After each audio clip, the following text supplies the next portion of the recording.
नमस्कार।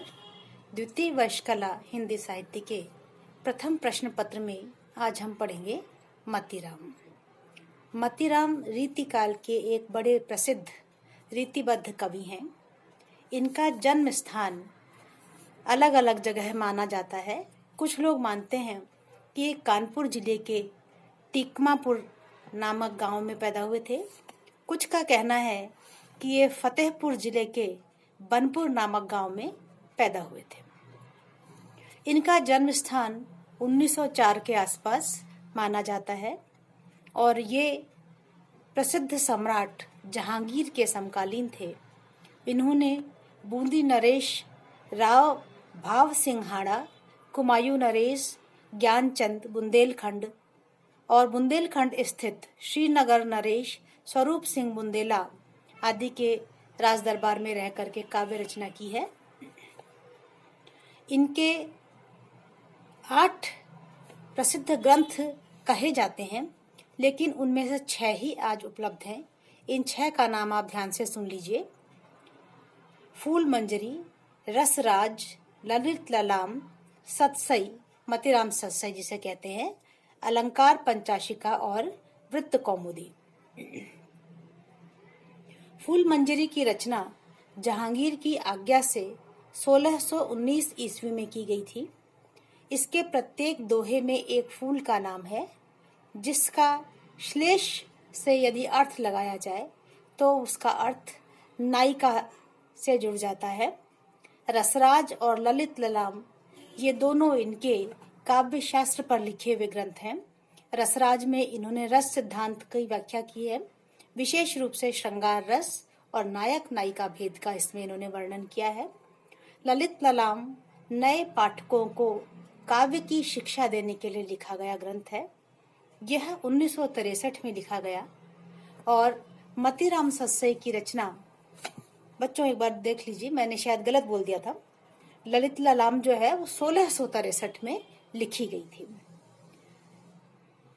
मतीराम सतसई 1681 ईस्वी में लिखी गई और 1690 में इन्होंने वृत्त कौमुदी की तथा अलंकार पंचाशिका की रचना की थी। ये रीतिकाल के बड़े सरस कवि रहे हैं। इनका भी विषय मुख्य रूप से श्रृंगार रहा है, लेकिन इन्होंने श्रृंगार में दूर की कौड़ी लाने के बजाय श्रृंगार की सहज भावनाओं की अभिव्यक्ति की है और इसमें सहज युवा प्रेम का वर्णन मिलता है। देखिए इनके काव्य को देखिए बच्चों। तेरी औरे भांति की दीप शिखा सी देह, ज्यों ज्यों दीपति जगमगे, त्यों त्यों बढ़त स्नेह। कवि कहते हैं, नायिका के सौंदर्य का वर्णन करते हुए कहते हैं कि जैसे जैसे तुम युवा हो रही हो, वैसे वैसे तुम्हारे देह की कांति, चमक और भी ज्यादा बढ़ती जा रही है। तेरी औरे भांति की दीप शिखा अर्थात दीपक की बत्ती। कि नायिका से उसकी सखी कहती है कि तुम्हारी और ही तरीके की दीप शिखा जैसी उज्जवल कांतिवान देह है। ज्यों ज्यों दीपति जगमगे, त्यों त्यों बढ़त स्नेह। जैसे जैसे तुम्हारे युवा होने के साथ साथ यह दीप्ति, सौंदर्य की यह चमक, सौंदर्य का यह प्रकाश जैसे जैसे बढ़ रहा है, त्यों त्यों बढ़त स्नेह। वैसे वैसे तुम्हें देखने वालों के हृदय में तुम्हारे प्रति स्नेह बढ़ता जा रहा है। बच्चों यहाँ श्लेष अलंकार भी है, तो एक बार फिर से हम इसका अर्थ करेंगे। पहले आप ऊपर देखिए, दीप शिखासी देह में उपमा अलंकार है। ज्यों ज्यों शब्द में पुनरुक्ति प्रकाश है और त्यों त्यों बढ़त स्नेह जो है इसमें विरोधाभास और श्लेष दोनों है।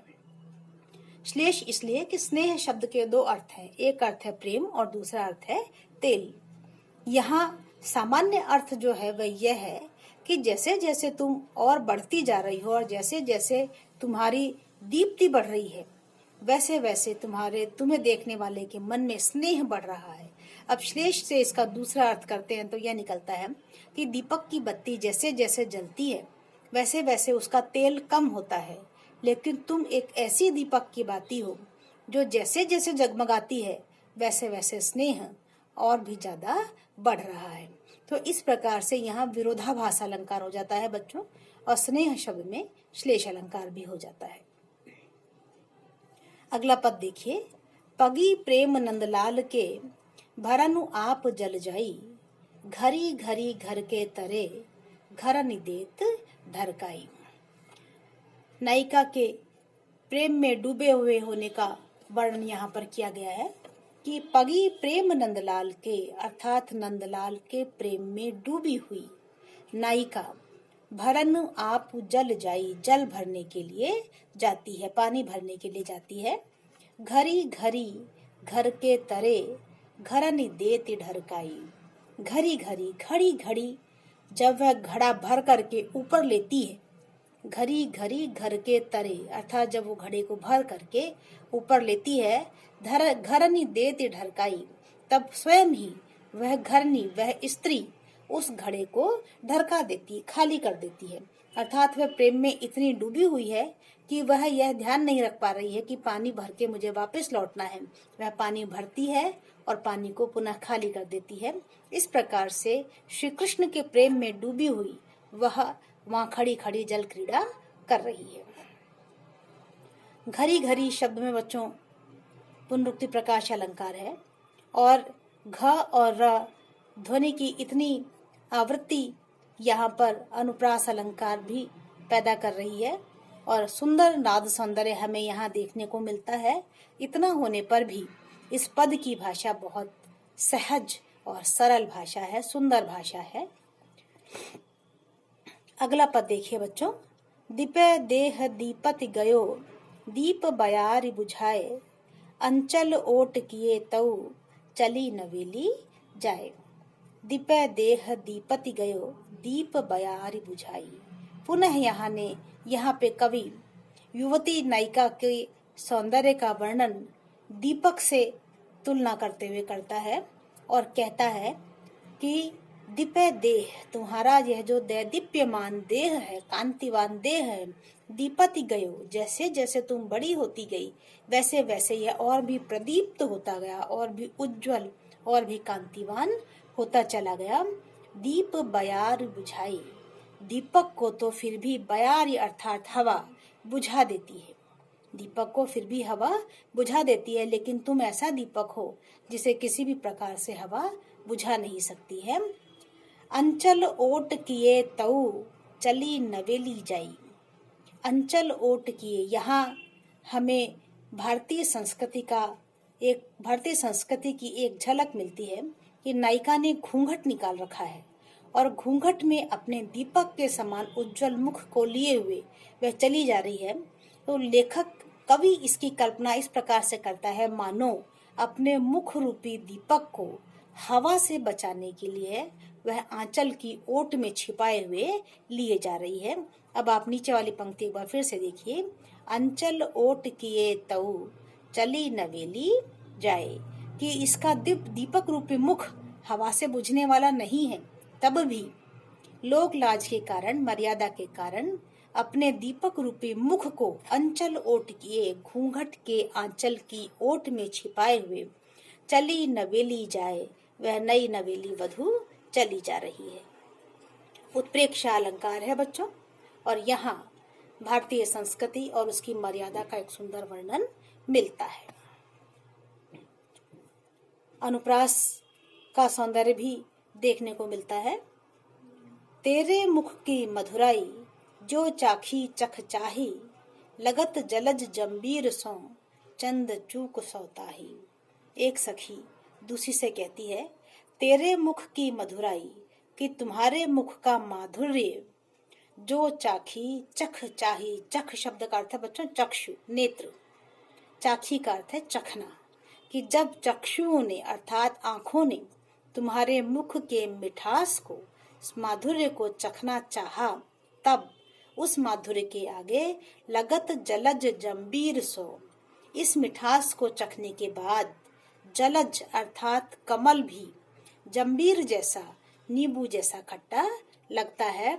इतना ही नहीं, चंद चूक सौता ही, चंद्रमा जो है वह चंद्रमा जो जगत के लिए शीतलतादायी है, वह शीतलतादायी चंद्रमा भी चूक अर्थात नींबू के रस जैसा, नींबू के सत जैसा खट्टा लगता है। व्यतिरेक अलंकार है बच्चों यहाँ पर।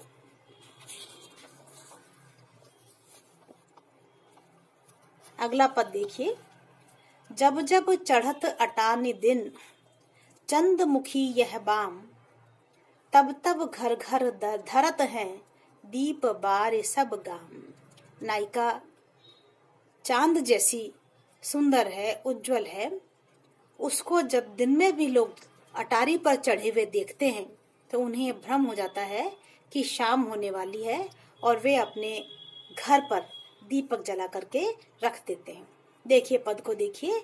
जब जब चढ़ती अटानी दिन, चंद्रमुखी यह बाम, चंद्रमा रूपी मुख वाली यह वामा, यह नायिका दिन में भी जब अटानी अर्थात अटारी पर चढ़ती है, अटानी पर चढ़ती है, तब तब घर घर धरत हैं, तब तब हर घर में लोग दीप बारी दीपक जला करके रख देते हैं, यह सोच करके कि शाम होने वाली है। उत्प्रेक्षा अलंकार है बच्चों यहाँ पर। पुनः पुनरुक्ति प्रकाश अलंकार है।